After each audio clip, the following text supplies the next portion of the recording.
It is finally draft day. Only one more day. We'll talk about best case and worst case scenarios for the Pacers. There's a big NBA trade. On Podcast Network, your team every day.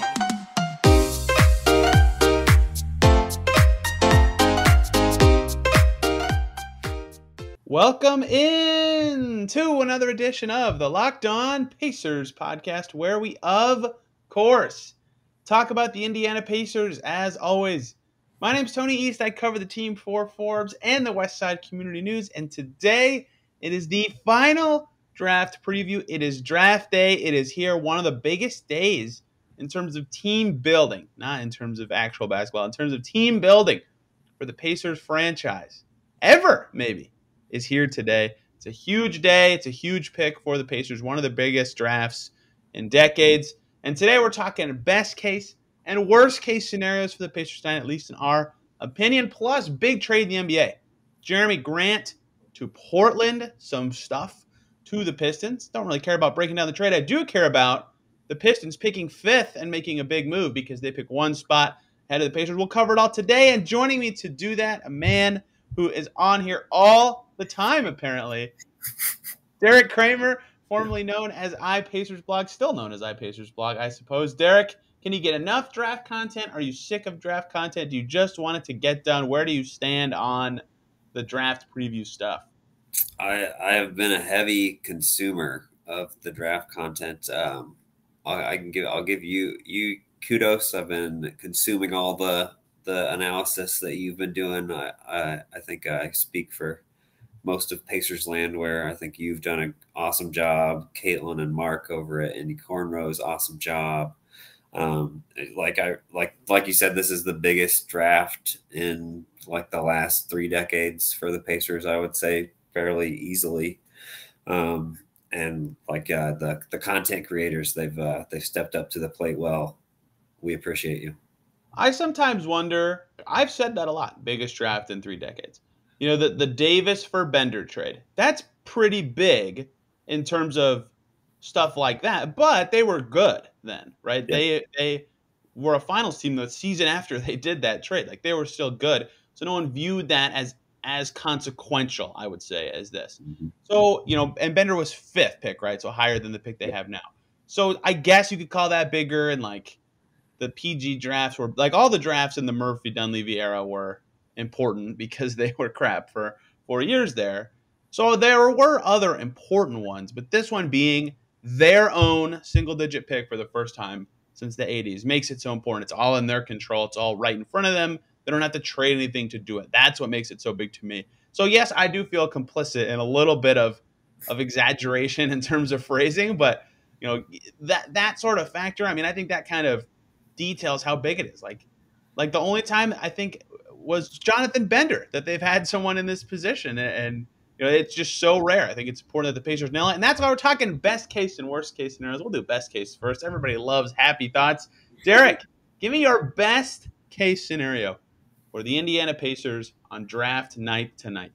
So I think the best case scenario, first at 6. So I think 4 you would have to hope for. Personally, best case would be Kings take Murray, Keegan, and then Pistons take Mathurin, and then Ivy somehow, nobody trades up to get him, and he's just sitting there waiting for you at 6. I think that's the number one best case scenario, and then maybe you pair him with, if the Knicks are willing to give up 11 for Brogdon, then you take that 11 and you get a forward like Jeremy Sohan or Eason from LSU. Or if you really want Johnny Davis to get another, then you're getting worried about a little crowded in your backcourt. But like if they manage to get Ivy at 6 and then still get another late lottery pick, I think that's the ideal scenario in Pacers land.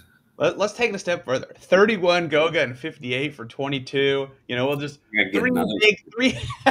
You know, but so a lot of this scenario of what people would view as the best case is basically who they prefer in the trio, the quartet, whatever, of, you know, Daniels, Mather, and Murray and Ivy, right? whoever you view as the best guy in that crew, that is the best case scenario. In theory, is that guy is there at 6. So I think most people would say it's one of Murray and Ivy. And I think those guys will go 4 or 5. But I agree with you that Ivy is the best of those guys. And him being there at 6, it doesn't require them to move up. Because I think the way that evaluators view this draft, like the traditional value of what it would take to go from 6 to 4 doesn't matter. It will take more than that this year. So getting Ivy at 6 would just be, given at least how the run up to this draft has gone, a home run alone to me. Like that is close to the best case scenario, regardless of what happens with the rest of the stuff. If they're able to get good value for a Miles Turner or a Malcolm Brogdon, get a second lottery pick, one of the guys you said maybe in that mix, or if they do trade Turner, maybe it's a Jalen Duren, who I absolutely love in this draft. Like that is also huge stuff. So like those things add up to, I think the best case scenario kind of night is, right now they have a unique opportunity where, they don't necessarily have expectations next year. They're not going to jump straight into the playoffs to kind of do one of the. They couldn't get them on the floor because they had a lot of talented players already. They have a lot of young guys. The Pacers aren't necessarily in that situation. They can get multiple first rounders and find a spot in the rotation for them, given their current roster makeup. And so I think the best case scenario sort of features something like that, where they're able to get 2 guys who they can play every day this coming season before Halliburton's money jumps up in 2 years and really grow into this new core that they have. Absolutely. And then obviously, grading the draft is like best case, worst case, and before it even happens. Yeah, like obviously you would have to look in the future too if it's really the best case. Like this guy who falls to 6 ends up being a top guy, a top 1 or 2 guy in the draft, which I think is absolutely possible with really anybody.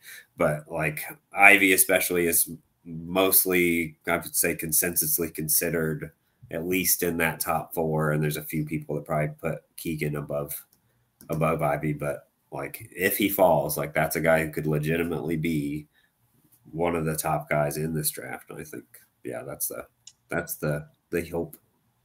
I suppose the best case is like Orlando just does the Pacers a favor and does one for 6 and some stuff or something like that, right? Obviously, we're talking in terms of realism here. Yes. I wonder if this draft will have any crazy stuff. Like this lead up has felt kind of known for longer than past drafts, and I guess maybe I'm thinking of that wrong. Like past drafts have had more obvious top picks than this one in terms of like these are the clear number 1, 2 guys, and yet still this one has felt kind of fait accompli for like months. But the other part of the best case scenario I want to talk about here is direction. I think that part of the Pacers' best case scenario will be going in a direction that is known, and as great as optionality is, every trade deadline this comes up, every season where stuff can get moved around and cap space is a buzzword that can be used. A word that I use a lot and everybody in front offices throw out in press conferences: flexibility. It's good to have flexibility. It's good to have options. That is very true. There becomes a point where you have to use that flexibility and go a certain direction. And maybe it's not yet for the Pacers. They still could assess a lot of the pieces on their team. But I think that when you pick 6th, that's a high pick. That's a very consequential decision. That's like the start of picking your next direction for your team. And so part of that best case scenario to me is, if you're going to trade Malcolm Brogdon, if you think that's an option, Thursday night is the time to do it. Like that is part of my best case scenario for the Pacers is if they're going to be good next year, that's fine. Keep Brogdon and do that, and then don't trade Turner and don't trade anybody. But if they know that they're planning on potentially having a second lottery pick or moving up with a different set of stuff into another first-round pick, I think they have to trade Brogdon because that would help solidify their direction and get them the right assets to kind of know, okay, this is what we're doing. Every decision we make going forward is under this guise going forward. I agree, and I like from personally, I'm ready for Brogdon to move on. Like I think. Personally, I saw enough last year with how Halliburton and Brogdon played together. Like, I don't want to see him defer. I want to give Halliburton that runway to just like, this is your team. Do not defer to anybody. You got to run the show and see what you can become. And Brogdon's a great guy, does amazing things off the court. I'm tired of him being out for 30 to however many games every year. I'm ready to see him move on to other things. And if the Pacers can somehow get a lottery pick for him, even considering all his injury stuff, then I think it's a no-brainer. They have to. Bet. Like right before we recorded this, Jake Fisher of Bleacher Report puts out that like DeJounte Murray is like apparently a guy that could be traded, which is crazy to me. Like if somehow this is not a thing, but if somehow it's like the Spurs are like, hey, we'll do 6 for Murray, all of a sudden you're like, oh, the Pacers could be good. Like pretty soon. Then maybe you keep Brogdon. And that's a fine directional choice to me. But I think if they're going to commit to, and everything I've heard, everything being floated out there, every suggestion, every mock draft dude, like these dudes are plugged in, they know their stuff, has basically said they're trying to get more draft capital via a vet trade or via trading up. Like I think all the indicators are there of what direction they might be picking. And if they do truly go that path, I think a Brogdon trade is a key part of that. And a Turner trade could be, but he's only 26, right? And maybe he does want to play with Halliburton and extend, as Mark Stein has reported twice this offseason, right? So I do think Brogdon specifically in his situation, and even kind of Buddy Hield and TJ McConnell to lesser extents, are guys that you have to very much consider moving as part of the best case scenario. Absolutely. In agreement. Let's take one short little break here, guys, so I can talk to you about Arcade 1-Up. Boom shakalaka. We've got some big news. The one and only NBA Jam is back. Arcade 1-Up, the leader in at-home retro arcade games, is not only bringing the best game ever back, they've made it bigger than ever with a Shaq Edition machine. People are obsessed with NBA Jam, and I'm thrilled to tell our listeners you can once again play hoops with NBA legends in this arcade classic. Jump clear across the court and set the ball on fire in one of the first sports games ever to feature real and digitized NBA licensed teams. No fouls, no free throws, no quarters required. Compete with friends and family through all new Wi-Fi leaderboards, making you more connected than ever. Pre-order now from arcade1up.com. That's arcade1up.com for an estimated early September ship date. Arcade 1-Up is the place for fun. They've got even more classics like Golden Tee, Mortal Kombat, and many others starting at just $3.99. Check this out. They're going to give away an NBA Jam Shaq Edition to a Locked On listener. Enter for a chance to win a game console for your man cave at arcade1up.com/lockedon. That's arcade1up.com/lockedon. You've got till July 8th to enter to an NBA Jam Shaq Edition console. Don't miss out today. Who are you going to play with? The not as fun side, Derek. The worst case scenario. And like with the best case, look, part of this is everybody has one guy or maybe two guys or whatever, and is everybody in their own opinions worst case, right? If you don't think Shaedon Sharpe is a smart pick because, maybe you don't believe in his potential or you think his defensive issues are really bad or whatever reason, and they pick Sharpe, which Woj reported on ESPN that his range is 6 to 9, and hey, the Pacers pick 6.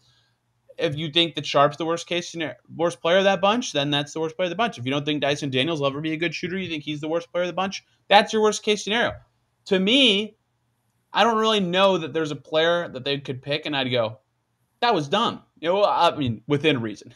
If they pick like Mark Williams, yeah, that's stupid. But, there's not a player pick that I think I would consider a worst case scenario. I think I just kind of covered at the end of the best case scenario, ironically. It'd be if they kind of toe the line even longer. Last year, they kind of did this. They said this publicly in their presser after the draft. We think Duarte's ready to play day one. And that was part of, at least, the admitted calculus in picking him. And Isaiah Jackson's their future project. And Chris Duarte was great. That's a good pick. I'm not saying the pick was bad, but that was part of the rationale. If they knew at the time they were going to be a 25-win team, would they still have picked him? They towed both lines on purpose.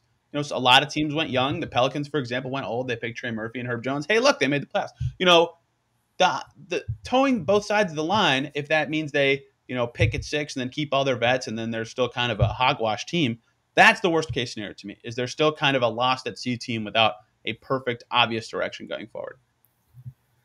Yes, I think trading Brogdon, especially with just, I joked there have been like 17 different reporters that have mentioned Malcolm Brogdon's being traded stuff. Like if that doesn't happen, that's really just going to be kind of a disappointment that it's not like done. Like it's time. Well, hang on. What if the offers suck? We don't know what they are. No, yeah. If the offers suck, obviously, but like especially when you're hearing the back and forth, like the Wizards and Knicks aren't going to give up this pick. The Knicks are willing to give up this pick. So yeah, obviously you can't know for sure what offers are going to actually be on the table. That being said, it still would be disappointing, I think, as a fan, if Brogdon isn't moved tomorrow, if they don't get a good offer to move him. My worst case scenario would be if they traded up to 4 and say they included Duarte in that, and then like you had that massive offer in the Locked On draft. That's right, I did. They did all that. People did not like that. Just for me, if they gave up all that and then didn't even take Ivy, if they took Murray, as some reporters have said that that's one of the possibilities that the Pacers are looking into to move up. Like if they moved up to get Murray, that he might be the best player of that bunch. Like I'm not a draft expert. I won't claim to be, but that would be the worst case for me if they gave up additional assets to get the guy who most don't consider in that top 4 tier. That would be one. And then the Hayward stuff scares me. Back. The Hayward stuff scares me because although it would be, I don't want this to happen, but it would be funny just because, the Miles Turner, Gordon Hayward stuff already happened and Pritchard offered Miles and a first for Hayward. So it would just be a little bit ironic, surprising to see Hayward and a first go in return for Miles. I do not want that to happen in the slightest. But that would be like if they did that, they moved up for Keegan and then traded Turner for like the 13th pick and Hayward or something. That would be a little dicey for me. For those that are unaware of what Derek is referring to, I think it was Woj. I can't keep up. Some plugged-in reporter, one of the many plugged-in reporters these days, suggested the Hornets may try to use one of their 2 top 15 picks to trade Gordon Hayward away in a salary shedding move in order to then give Miles Bridges a bunch of money. First of all, if you ever read a report that says they're trying to clear cap space to keep Miles Bridges, that's a bunch of crap. They have his full bird rights. They can sign him for anything they want at any time. They are just being cheap. That said, the Pacers are naturally a cap space team where Hayward is from. They had interest before. Like, I get the connection there. No reporter made the connection, but I get why, especially in the guise of Turner, that would make sense. Yeah, that would be fascinating to me. Like, I get why the Pacers would take salary dumps, and I get why they'd trade Turner.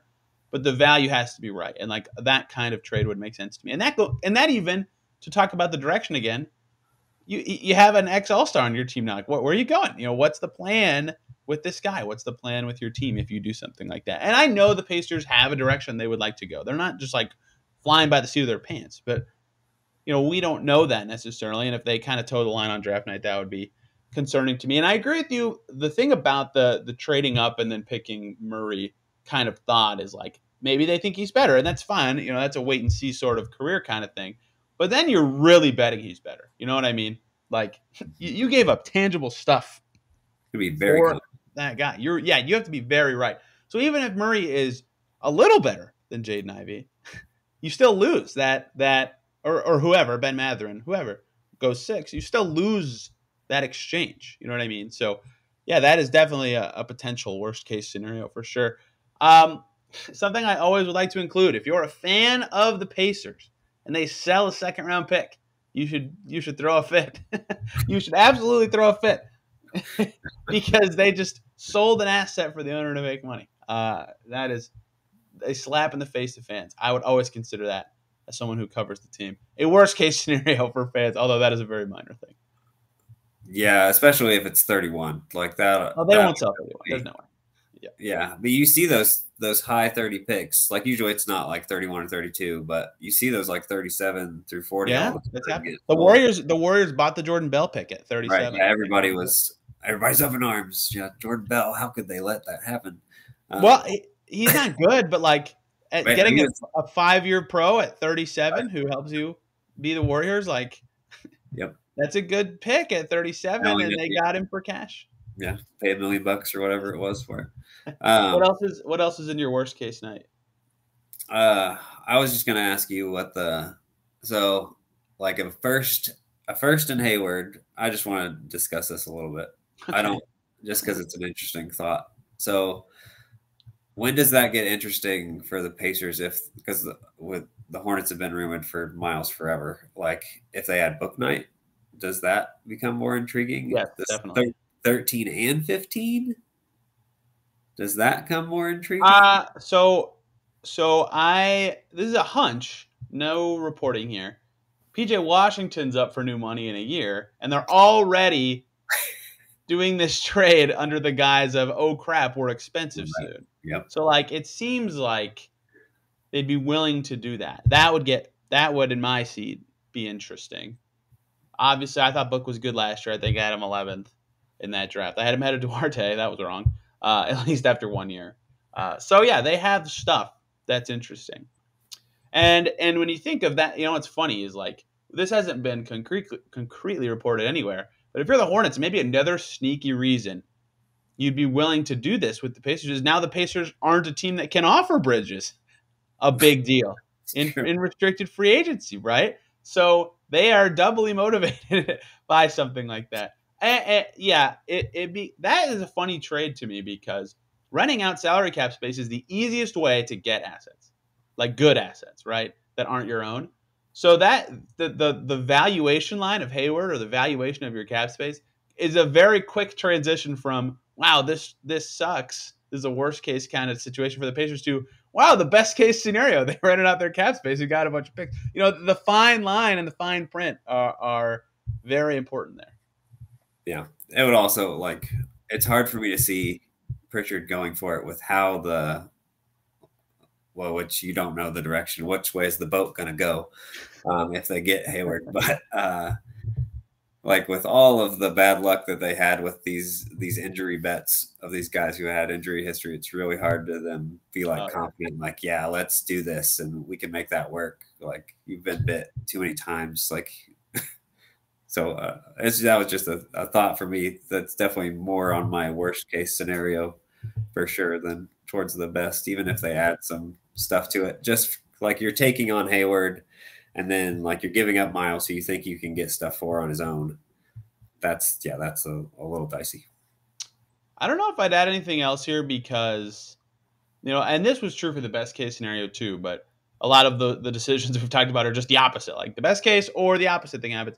But a lot of what will be viewed as the best and worst case scenario is just the opinion you have of every player, basically. So I don't have a ton to add here beyond the direction part. That's the part that, regardless of who they pick, will make the night considered a win or loss or whatever to me. And obviously, assessing these things on day one, it can be a little silly, but that's what Kevin Pritchard is doing. He is making these assessments for 1 day, right? They're making the picks, they're grading all the players. So that is the best and worst case scenarios. The Pistons made a big trade. The Blazers also made a big trade. I should probably call this a Blazers trade. Earlier today, Jeremy Grant is going to Portland. A first-round pick is going to Detroit. A second-round pick is going to Detroit. A crappier second-rounder is going to Portland. None of this matters. How does this affect the Pacers? I actually think this is tangible and important in regards to a Miles Turner discussion and what the Pistons could do at 5. So let's talk about that. Thanks, everybody, for making Locked On Pacers your first listen today and every single day for your second listen. For the last time, I suggest Locked On NBA Big Board. They've been covering this draft for weeks and weeks and weeks, and they will one more time. With the draft being tonight, they know more information about these prospects than anyone on the Locked On Podcast Network. So I just brought it up, but that's the trade. Jeremy Grant to Portland into their trade exception for CJ McCollum for a Bucks 2025 first-round pick, the 36th pick. And the Pistons' big thing here is they get a bunch of cap relief. They now can max out any restricted free agent, maybe 2. They could rent out space. They could do so much now. They also have the 5th pick. So I will start with what I think to be the directest, not a word, the most direct Pacers-related topic with this trade. And that is that Jeremy Grant is good, not all-star good, but good, and was on an expiring contract and made about $18 million. Hey, that sounds a lot like Miles Turner. And Christian Wood got traded from the Rockets to the Mavericks last week. And he is also a good player, not an all-star, on an expiring contract, who got moved from one team to the other. He doesn't make $18 million a year. He makes about $13 million, $14.3 million. Regardless, both Grant and Wood got traded at a value that many were like, that's a little lower than I thought.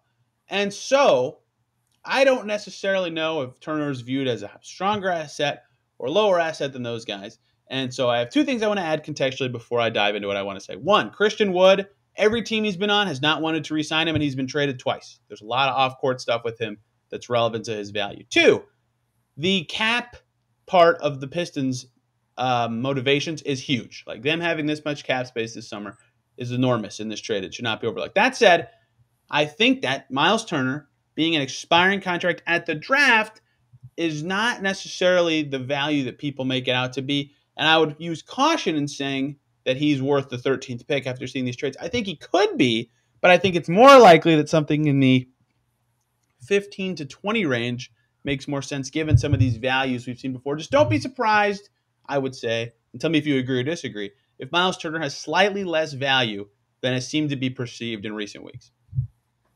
Yeah, and I think the Pacers have always, there have been multiple reports too where they're aiming high on Brogdon and Turner. They're not going to settle for smart, probably an offer like Grant or like Wood, which makes sense. But I think that's a deal would have happened, one of the million other times that Miles has been in a trade off if his value was higher. And it's likely not, I wouldn't think it's super high right now. Like, he's ended the last couple of years, like, with injuries. He's had different issues with those things. And we don't know. Like, I think the Hornets might be more inclined to offer 13, like, even without, I don't know what else they could do other than Hayward. It was the always rumored PJ Washington in a first. Like, if he was interested in signing an extension, which if he was with the Pacers, then right now, then they probably wouldn't even, they'd be like, okay, we're good. We got our center that fits with our timeline pretty well. But yeah, I think you're right. I think which makes sense with what the reporters are saying, like, Brogdon's the one that's more likely to go right now.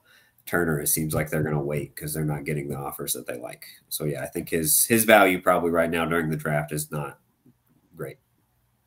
Yeah, the other part of this is, like, yeah, it sounds great. Turner for 13, 15, whatever, but, like, they have to match his salary. They can't, it doesn't just exist in thin air. Like, the Hornets would have to send money, or whatever team. The Hornets have been the logical connection for forever because, I mean, how many times have you talked about Miles Turner to the Hornets? I mean, since 2018, 2019? I mean, forever, right? There would be a matching salary element. So maybe that does make it plausible that it's 13 or 15. But in general, I would caution that these two trades are kind of an interesting, at least, thought experiment of, hey, maybe these expiring contract dudes aren't worth as much as a lot of the reputation suggests. But also, like, Aaron Gordon got traded at the trade deadline 2 years ago. Was he expiring at that time when he got the Magic, Gary Harris, RJ Hampton in a first? That was 1.5 years ago, but I can't remember. You don't think he was? I think he was, because he got 4 for 90 the following summer, but I'm not 100% sure on that. Anywho, maybe he was. I can't remember. Anywho, if the off-court stuff for Wood and the cap motivations for Grant were that important to the Rockets and the Pistons, then maybe their value is higher than people are thinking, and then those teams were just motivated by those things. And then what we just said about Turner's value maybe not being as high as talked about doesn't matter as much. But I think that it's important to use those litmus tests positively. Now, the other part of that trade is the Pistons have the 5th pick, one ahead of the Pacers, and they just traded their best player. They just traded their highest scorer from the last 3 years. They have Cade Cunningham at the guard spots and Killian Hayes at the guard spots, lottery picks from the last 2 seasons. And they have Isaiah Stewart. They picked 16th at center. And their forward rotation, not as good. So I am curious if you think that this trade would change their motivations with the 5th pick at all. I mean, one of my immediate thoughts was, like, is this a play to, like, maybe their plan is 5 is Keegan and, like, just give him that runway, like, this is your spot. Like, that was one of my immediate thoughts. But of course, that's just, like, my brain is, how is this going to affect the Pacers right away? So that was where my brain went to right away. Like, thinking about it more, like, seeing people, like, they're trying to clear that space to make a big run at Ayton, which makes a lot of sense. Tons of sense. Or they can play Sadiq Bey at the 4. Like, I don't think they're not completely desperate. I would say they're not as desperate as the Pacers are. This is at that big wing spot, I guess, for guys that can play the 4. So I don't think it's a huge thing, but it definitely crossed my mind as soon as it happened. Like Killian Hayes feels like he's locked into being a one, but other than that, all their young dudes seem like they can play a lot of positions. And I say that to say they could kind of pick anyone, and it would make some sense to me, right? Like you could play Hayes, Ivy, Cade, Bay, center. I'd be like, yep, that makes sense. That's enough shooting. That's enough playmaking. Great. That's a 5-man line. Murray, same deal. Matherin, same deal. I mean, Troy Murphy loves athletic wings, so like Dyson Daniels and Matherin. Like, sure, I would understand that. We're recording at 11:30 p.m. Everybody, just in case a trade happens overnight, and I keep getting Twitter notifications and going, "Uh oh, here we go." So I don't know that it would change their motivations too much. I think it's maybe slightly possible they're more interested in a forward now. I mean, just a natural progression from trading a forward to needing a forward. But I don't necessarily know that it means a ton. I think what it mostly means is they're going to throw a max offer sheet at a restricted dude, and those two dudes are at least commonly considered, Miles Bridges, who's a 3-4, and Ayton, who's a 5. So maybe that means that it's Ivy because they feel like they can get there 4 or 5 elsewhere. But I tend to think that maybe they're like 2 or 3% more likely to want a Murray, a Matherin now. Yeah. And the reporting's been all over the place, of course, smokescreen season for all those. I think the Pistons and the Pacers, it goes back and forth with all the different people that are at the top of their list. I've seen a lot of like Matherins, like really could even be over Ivy for the Pistons. So like it's impossible. Yeah, I don't know if I'll buy that one. I wouldn't. I don't know. A dozen. I'll just say a dozen. A dozen scouts this cycle. I think one maybe said, it's possible Murray's better than Ivy, but most of them seem to think that that Jaden Ivey will be better than those guys. But I don't know. Maybe these teams think differently than the people I talk to frequently. So we will. I mean, it's a division team that the Pacers play quite often. Making a big trade that obviously has direct ripple effects on them. But I thought the Turner part here was interesting. I thought that the fact that their motivations at 5 could change being interesting. Like last year with the draft, like I was just really just bought into the Moody stuff, and I just kind of decided I'm just going to have fun with it on draft night, and I'm going to just react like that's the only thing that's going to possibly be good is if the Pacers pick Moody at 14. So I was mostly just playing around with that. But I think the biggest thing is this is the best pick the Pacers have had. Don't overreact and think this guy's going to suck as soon as the pick happens. Like, give it some time, give it the first couple quarters of summer league before you overreact to everything. This is dumb, and this is going to sound conceited, and I don't intend for it to. But like, I had a Moody 5th last year and Sharif Cooper 6th. Like, sometimes I feel like almost complicit that people like get really psyched about certain players. You know what I mean? Is that stupid? That's probably over the top, but no, you definitely helped. But there were a lot of people that had Moody pretty high. Yeah. So Sorry, please say NBA champion Moses Moody when you refer to him. Yes, NBA champion Moses Moody. Yeah, he obviously was a way better pick than Duarte because he's an NBA champion. And he has a ring and Duarte doesn't.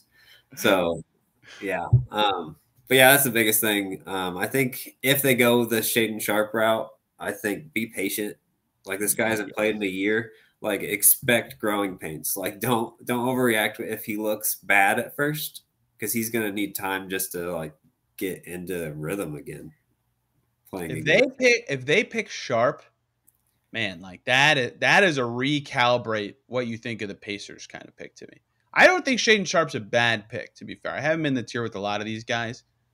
But, I mean, the Pacers, maybe they want to rebuild a little bit. But, like, Herb Simon still owns the team last time I checked. Like, I don't think they want to be low for a long time. And Shaedon Sharpe is a long time kind of pick, right? So, like, that would be a, oh, wow. If you're older than 24, I mean, you're out because that's a long-term project thing. So it wouldn't like surprise me if they picked him. But if they picked him, that would mean one of two things to me. One, they expect this to be a longer-term thing.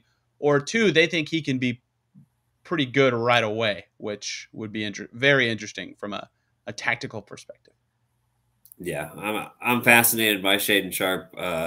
Personally, I would be terrified to use him because it feels so incredibly risky, and this is the first time they've picked up there. But also, like it might be the biggest swing they can take for all I know. So it's yeah, I'll be trying very hard to be patient with Sharp if that's where the route that they go. One other guy that I like if they like get a late lottery pick is Jalen Williams. Love him. Love Jalen Williams. Like Love I don't get why he's not higher, but I haven't looked into him well enough to like be like really hammering it home. Like I know his defense was not good, but I feel like he won't play the one. So maybe playing down positions would help him defensively. But I really like Jalen Williams, 6'5", 7'2" wingspan, like lots of playmaking abilities. That would be a name that I would enjoy hearing in the late lottery if they can get another pick. If they trade Turner, I think Durant is awesome. Like I think he is awesome. That's one thing I think no one's really talked about, and I get why no one's considering centers for the Pacers. But that, I mean, he's awesome. Like I think he'll probably be better than Isaiah Jackson in his career. That is one thing I think has been a little under discussed, but that's a lot of moving parts to really bring it up.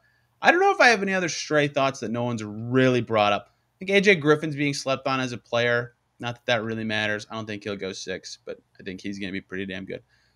But other than that, I think that, yeah, what you said about, the Moses Moody thing, it's funny. Like, you just never know. You really never know. And it's important to remember that the Pacers, unlike us, who, when the NBA was done, was like, all right, I'll watch some college basketball. They figured out who these guys were when they were like 14, 15, 16, I don't know. Young. Young. They've been watching them for forever. So they know more than any of us ever will. And so that is important context in any pick. And I'm really looking forward to this draft being done because then it's possible to discuss the direction the Pacers are headed, their new look team, how all the pieces fit together, all eyes ahead. And that means free agency starts in a week. So that's the plan for Locked On Pacers coming up. Friday will obviously be a breakdown of whatever the Pacers did. Probably one shorter little like quick reaction podcast than a normal length one. Saturday, break down the new player of the highest pick player. And then we'll dive right into free agency stuff starting next week because also an important free agency period for the Pacers depending on another draft storyline here. How many players they draft? If they could fill up their whole roster on draft night if they make all these picks. I think they're a lock to make a trade because they have 4 open roster spots and 3 draft picks, even though one of those trades could just be like 58 for nothing. I mean, I think they're a lock to make a trade. So we'll see. It's going to be very fun. Very fun. I'm incredibly excited. I've been trying to like keep myself busy. Otherwise, I'm just like staring at Twitter all day. Like I just finished Stranger Things. Like I'm just trying to fill up my time so I'm not just staring at my phone waiting for things to happen. I'm like the guy with the gif with the guy with the stick poking do something.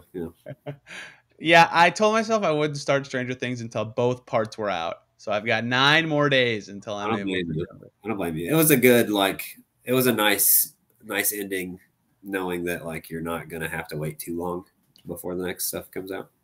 Well, speaking of things that are strange, the Pacers pick with a single-digit pick this year, and it will be fascinating and strange and everything in between. And we'll, of course, break it all down here on Locked On Pacers tomorrow. Derek's on Twitter at iPacersblog. If you want to follow him and all of his thoughts about this basketball team, I'm on Twitter at CEastNBA, and this show is at Locked On Pacers, the easiest way to yell at me for saying dumb things. Thank you, everybody, for listening. Have a great day, and we will see you when this draft is over.